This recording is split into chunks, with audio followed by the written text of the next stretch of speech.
What is that train doing in Boston? Well, you're looking at the Cape Cod Central Railroad dinner train, arriving in Boston South Station for a very special event. It has been years since this historic set of equipment has visited the city, and it could be a long time before it comes back. Come along as we follow this train from its construction in Middleboro Yard all the way to its arrival at South Station.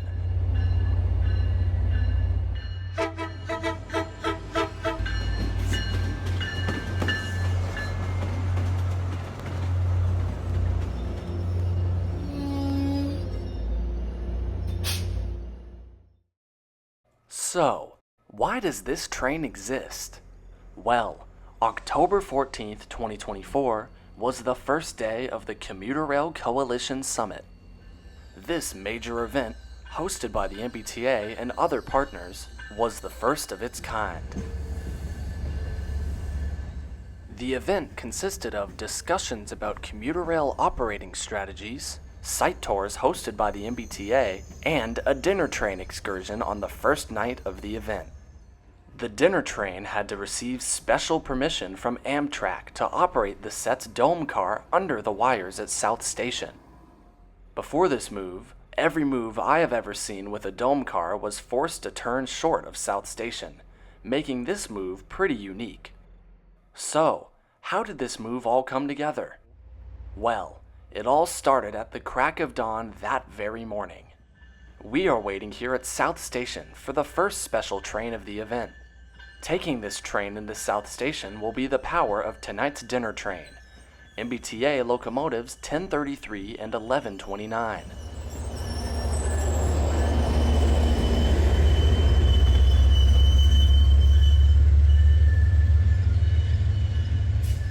If you can't tell already, that's our special train coming into the station. Let's see what it is.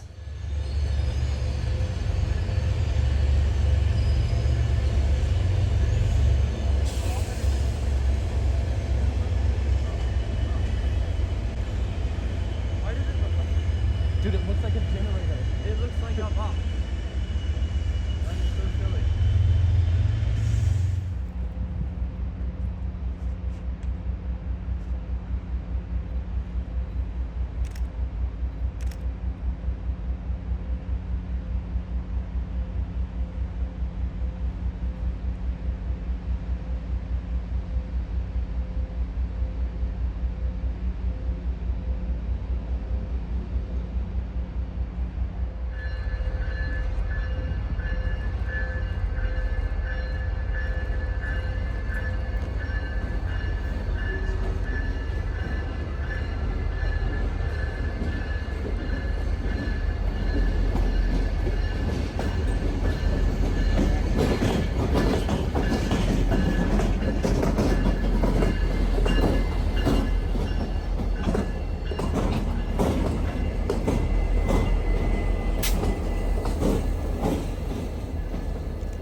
That was 1001, the MBTA's newest leaser locomotive. 1001 was built by Rolling Stock Solutions, a brand new leasing company for commuter railroads in America, based right here in Boston. But before we go in depth on 1001, let's watch as the locomotives that brought it into South Station head back south to Middleboro for tonight's dinner train.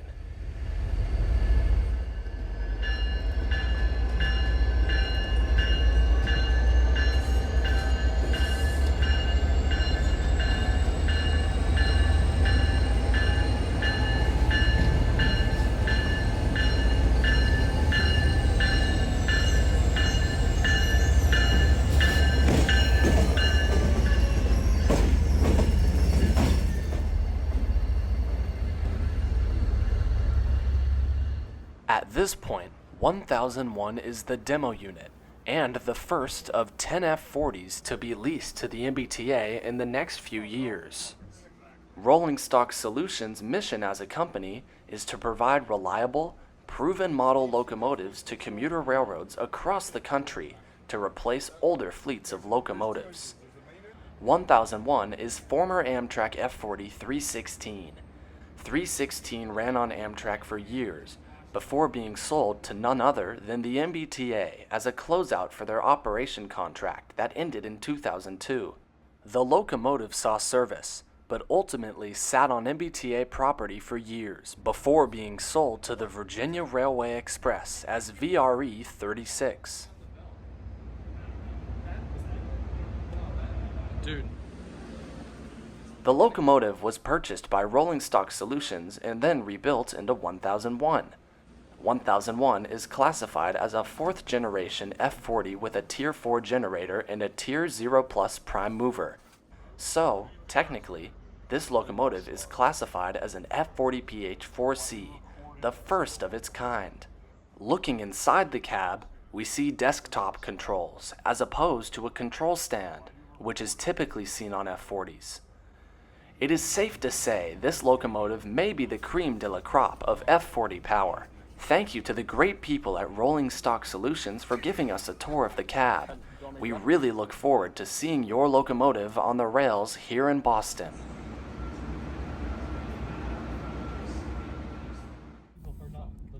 Now that we've seen 1001, it's back on the road, heading southbound for Middleboro. We arrived at the new Middleboro MBTA station, the first of 6 new stations a part of the MBTA's South Coast Rail extension. This platform offers a spectacular view of the MBTA and Mass Coastal Middleboro yard operations, as well as the CSX rail yard operations.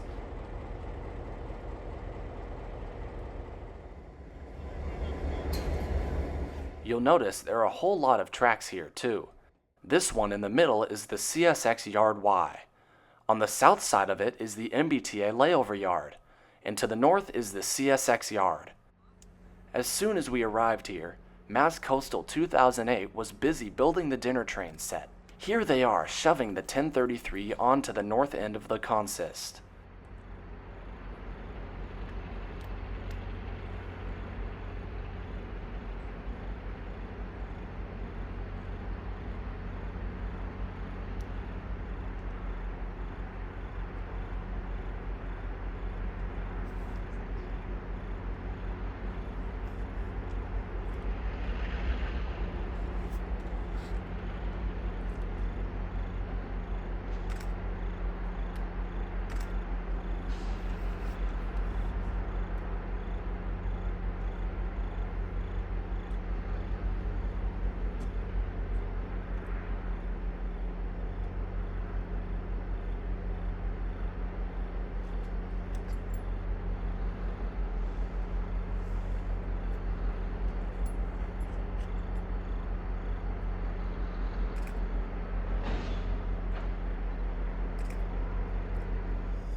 Now, the 2008 runs around the train so it can grab the 1129 and tack it to the head end of the consist.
1647's got a signal.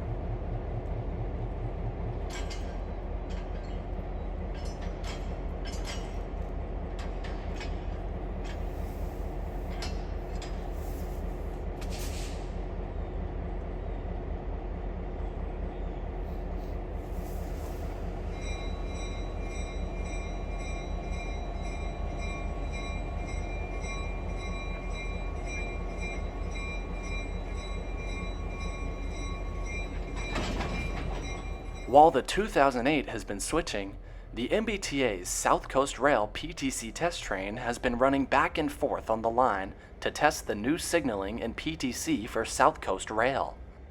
This train only added to the insanity of this day. After all, the consist of this train has all flats, something that cannot be seen in service on the system. That also means it includes one of the MBTA's retired CTC-1B cab cars.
Keep an eye out for a video coming up that will go into the testing process more in detail and cover how railroad signals work.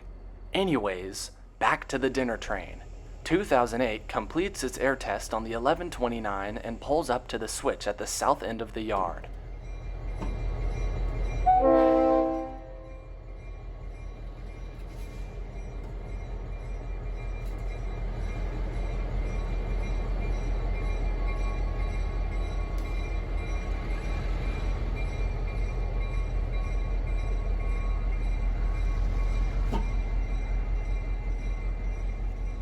(1129) is another one of those nifty switcher-compatible GP40 MCs from the Rochester rebuild program.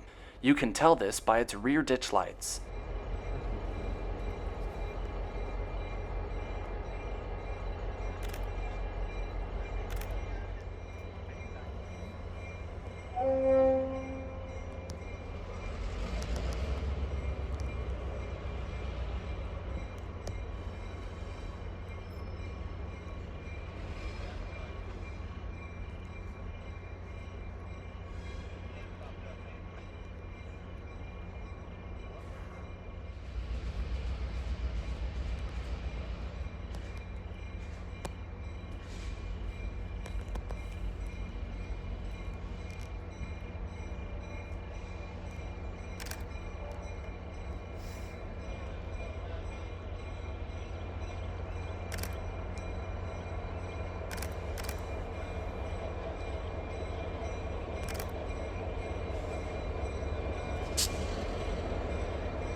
10 feet.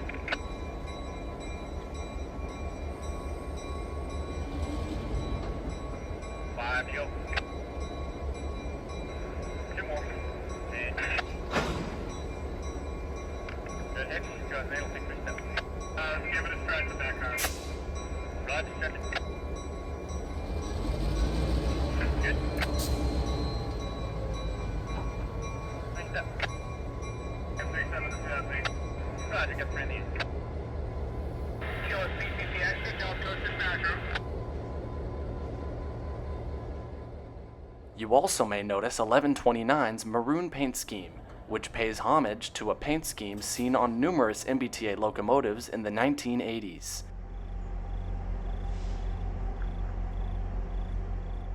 The area around the dinner train began buzzing a few hours before the railroad crew was scheduled to show up.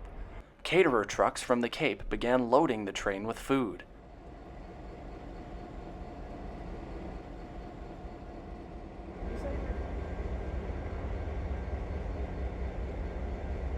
However, once the crew did arrive at 2 p.m., the dinner train's departure was swiftly delayed after the crew realized they were down one 480 cable. You'll notice that now, the MBTA OCS car, Minutemen, has been removed from the consist. We are unsure why this happened, but we believe that the lack of a 480 cable is related to it. By the way, a 480 cable is a cable used between every coach on the train to allow for the locomotive's head-end power to travel through the consist. This whole 480 cable ordeal became more and more complex as the minutes went on, too. Just listen in. Conductor sprint to the PTC train, over. Coast PCC train, good afternoon, Vancouver. Yeah, Billy, do you have an extra 480 cable on that engine? Coast PCC, I'll check when we change ends up here in about a half mile. Over. The dispatcher tries to help by asking an inbound in Middleboro station. Roger, if you guys could look and just let me know, the Mass Coastal train in the yard needs one. So if you do have one, let me know. I'll have the conductor of the dinner train walk over to Station Drive and he can grab it from you guys. Over. But luckily, the PTC extra came through. Coast PCC extra, Frank, I found one. We'll be back there in a couple minutes. Over. Awesome. All right, she'll be in the station to get it from you.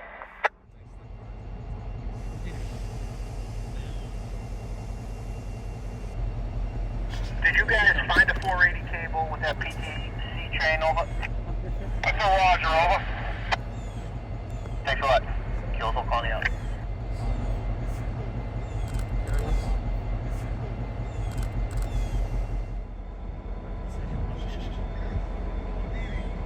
Finally, around 3:15, the 480 cable situation was resolved, and the dinner train received clearance out of Middleboro Yard. Here they are arriving at the soon-to-be old Middleboro station.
the dinner train would turn and burn at Middleboro, as railroaders like to call it. Knowing this, we set up beside the Middleboro CSX yard to see them accelerate towards the city.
The old colony lines are possibly the easiest pieces of railroading to chase trains on here in Boston.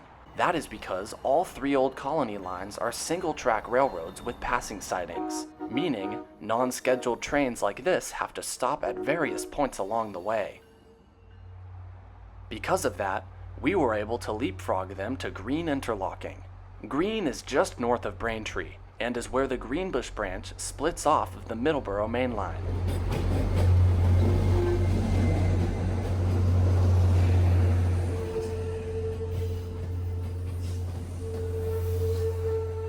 We soon heard Old Colony Dispatch inform the dinner train that they would be waiting for another outbound and inbound before proceeding into Boston. This involved about 20 minutes of waiting before the dinner train was let loose.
We beelined to South Station as soon as the dinner train cleared.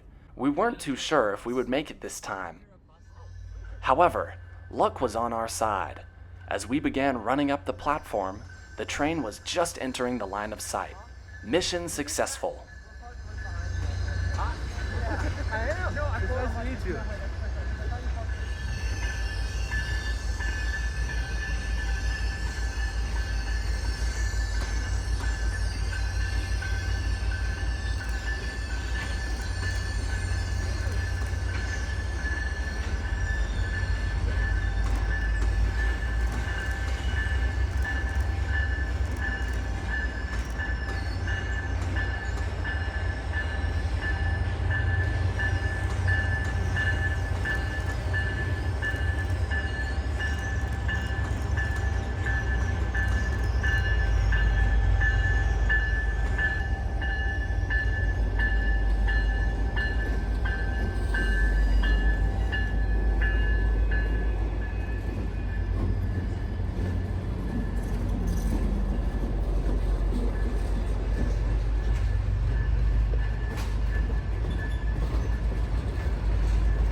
Seeing a consist like this in a place like South Station was truly remarkable. It's just another example of how us rail fans love unstandardized railroading. There's just something so neat about seeing 3 different kinds of locomotives with vintage cars from different railroads on one train. This is the first time in about 30 years that one of these FL9 locomotives has made it into South Station. These locomotives were frequent visitors to the area on the New Haven Railroad and then Amtrak up until 1996 when Amtrak retired their fleet. 2011, however, would continue service with Metro North up until 2009. So, to see one return to Boston in 2024 is pretty crazy.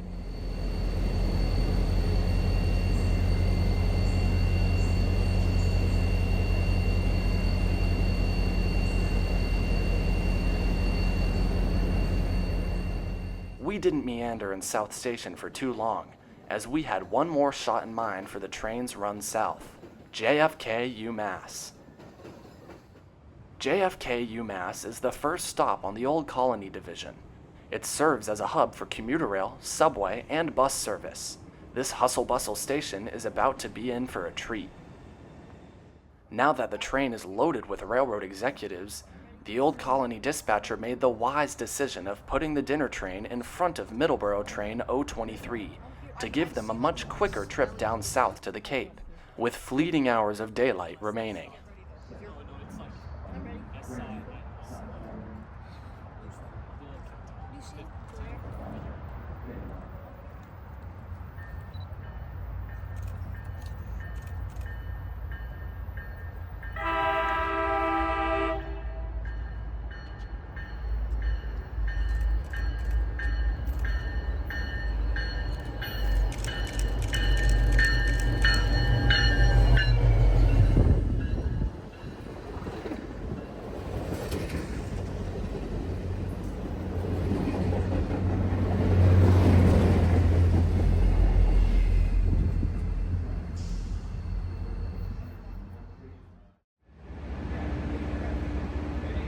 What a fun day!